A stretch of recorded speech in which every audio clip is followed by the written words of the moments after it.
Salut à tous. Aujourd'hui, on va parler d'un sujet qui change vraiment la donne. Comment transformer ton mindset pour attirer l'abondance dans ta vie. Et attention, je ne vais pas te servir du développement personnel sauce marketing. On va parler de principes concrets, testés, que j'applique moi-même dans ma vie professionnelle et personnelle.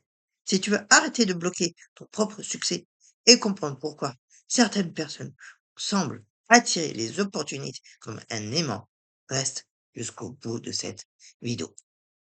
Et pense à t'abonner si ce n'est pas déjà fait. Ça m'aide énormément.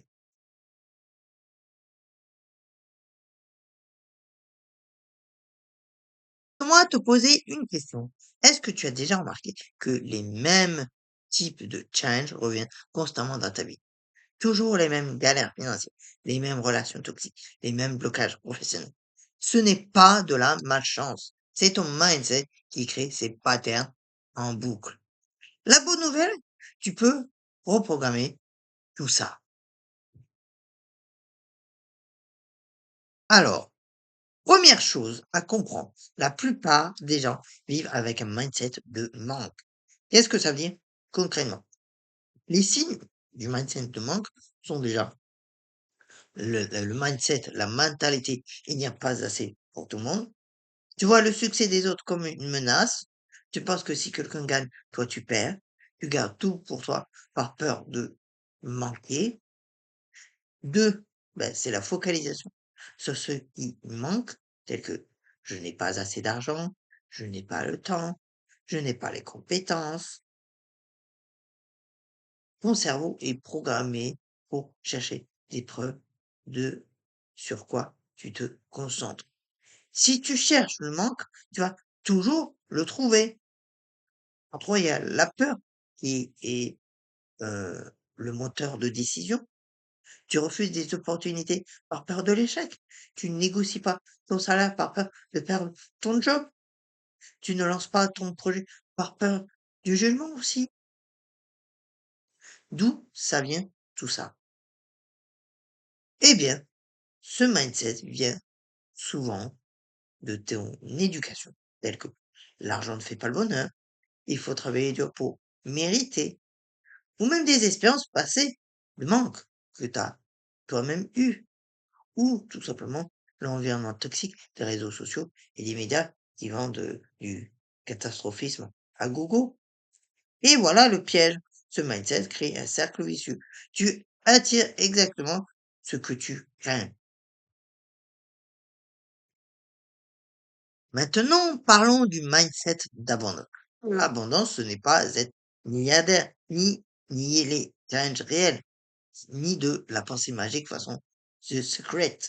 L'abondance, c'est une façon de percevoir le monde où tu reconnais que les ressources, les opportunités et la valeur peuvent être créées et multipliées. Les piliers du mindset d'abondance, c'est déjà la gratitude active.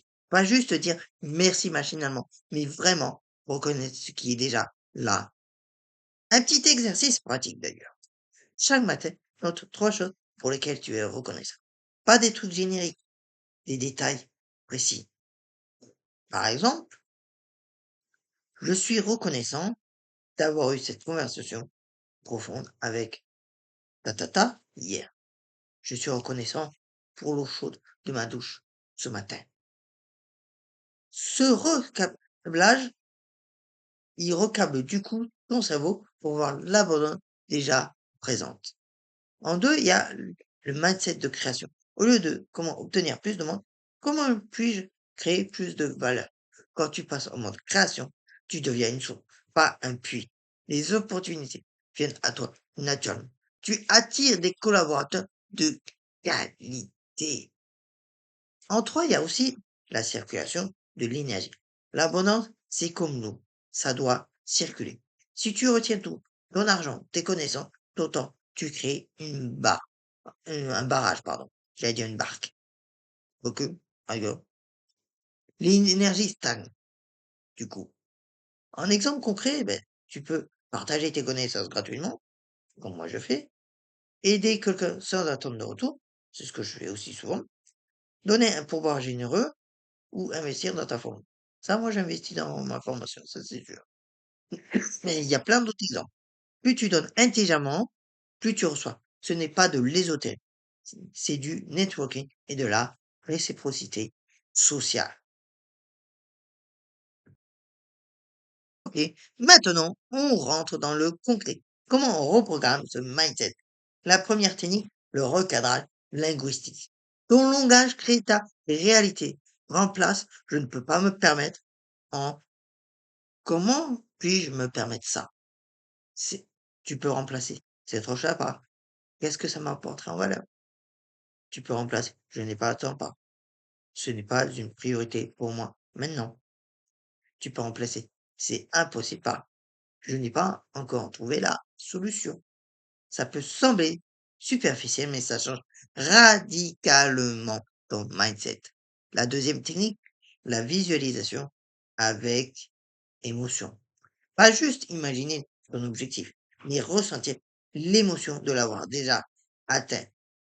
Alors, en premier, pour ça, tu choisis un objectif précis, un revenu, un projet lancé, un client signé. Ensuite, tu fermes les yeux quand tu as choisi ton objectif et tu visualises la scène en détail. Où es-tu? Qu'est-ce que tu vois? Il est là. Ressens l'émotion, la fierté, le soulagement, la joie, la gratitude et ancre cette émotion dans ton corps. Fais 5 à 10 minutes minimum cet exercice et fais ça quotidiennement. Ton cerveau ne fait pas la différence entre imagination vive et réalité. La troisième technique, c'est le journal d'abondance. Donc, moi, je mets deux sections. La première, ce que j'ai attiré aujourd'hui. Par exemple, une opportunité, un compliment, une synchronicité, de l'argent, même un euro trouvé par terre. Et en section 2, ce que je donne aujourd'hui. Donc, ça peut être mon temps, mon expertise, mon énergie, mon argent. Il y a plein d'autres possibilités. Du coup, ça crée un feedback loop d'abondance.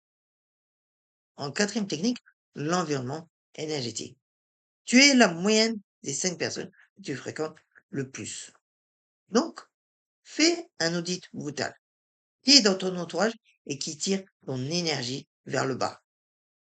Qui te parle constamment de calme sans jamais agir? Qui critique constamment tes projets? Coupe ou limite ces relations. C'est non négociable si tu veux évoluer. Entoure-toi aussi de gens qui célèbrent tes victoires, qui te challengent positivement et qui sont eux-mêmes dans une dynamique de croissance. D'ailleurs, entoure-toi que de ces gens-là, j'ai envie de te dire. Les gens toxiques, à éviter, bien évidemment. Donc, maintenant, on va voir les pièges à éviter. Vu que maintenant, soyons quand même clairs sur le fait que le mindset d'abondance n'est pas en piège premier les responsabilités financières. Le mindset d'abondance est la différence de dépenser sans compter en mode YOLO. Tu peux avoir un mindset d'abondance et gérer ton budget intelligemment. Le deuxième piège, la pensée magique passive. Visualiser sans agir égale zéro résultat. L'abondance demande une vision claire, une action alignée, une persévérance. Le troisième piège, c'est ignorer les signaux de la réalité. Si tu es endetté, nier la situation n'est pas du mindset d'abondance, c'est du déni. Le vrai mindset d'abondance dit, OK, j'ai cette situation. Comment je transforme ça en opportunité de croissance?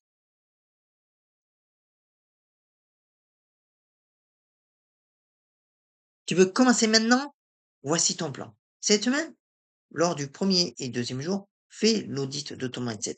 Note toutes tes phrases de pénurie dans un carnet. Ben, toutes tes phrases de manque plutôt. Identifie aussi les patterns. Jour 3 et 4, démarre ton journal d'abondance. Chaque soir, 5 minutes minimum, note ce que tu as reçu et donné. Cinquième jour jusqu'au septième jour, pratique la visualisation. 10 minutes le matin et ressens vraiment l'émotion de ton objectif atteint.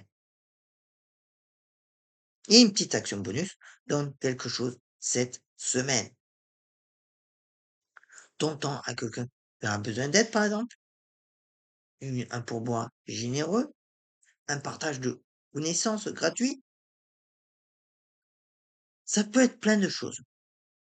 Et du coup, ensuite, observe ce qui se passe. Je te garantis que tu vas avoir des changements notables.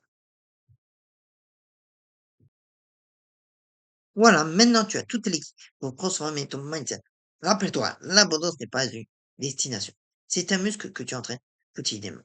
Certains jours, tu vas retomber dans la pénurie, dans le manque. C'est normal. L'important, c'est de repérer le pattern et de revenir à l'abondance. Et une question pour toi. Quelle est la croyance limitante qui te le bloque le plus en ce moment?